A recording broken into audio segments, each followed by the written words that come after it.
Patay sa bago sa katuig nga batang lalaki sa Glan Sarangani human natrap sa nasunog nilang balay.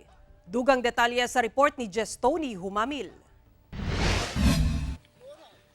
Halos maabo na kining usa ka tuig nga batang lalaki dihang na-recover sa miresponding mga silingan sa ilang naugdaw nga balay sa bukirong bahin sa sitio Upper Data Lanao sa Barangay Kongan, Glan Sarangani, human gilamoy sa kalayo niadtong Sabado sa buntag.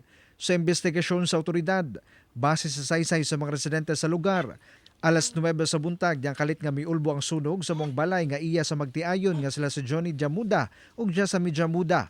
Paspas matod pa ang paglamoy sa kalayo sa balay nga gama sa light materials. Bukid.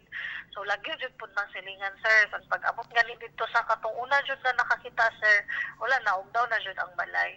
Kay syempre bukid light materials man jud na. Sumala pa ang 3 anyos ug usa ka tuig nga anak nga mga lalaki lang sa magtiayon ang nabilin sa maong balay niadtong tungura. Nanakamatod pa og lubi ang amahan ug nanglaba ang inahan sa tabay duol sa ilang balay. Dihang miulbo ang kalayo, nakagawas ang 3 anyos nga anak apan nabilin ang manghod niini sa ilang kwarto.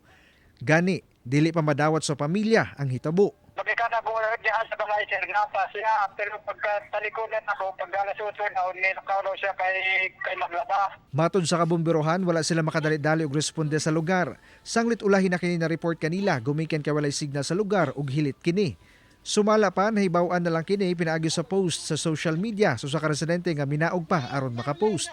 Sir wala jud mi nakadawat og report sa katong like at that time na nahitabo siya ug bisag immediately after nakabalo mi sir 7:55 na sa gabi sir. Officially na report nila.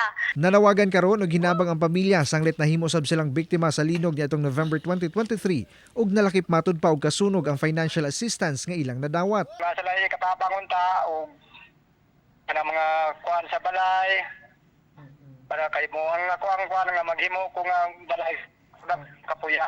Sa buot motabang, mamahimo lang i-contact ang numerong anaa sa screen.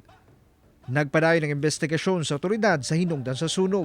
Ako si Jess Tony Humamil para sa One Mindanao.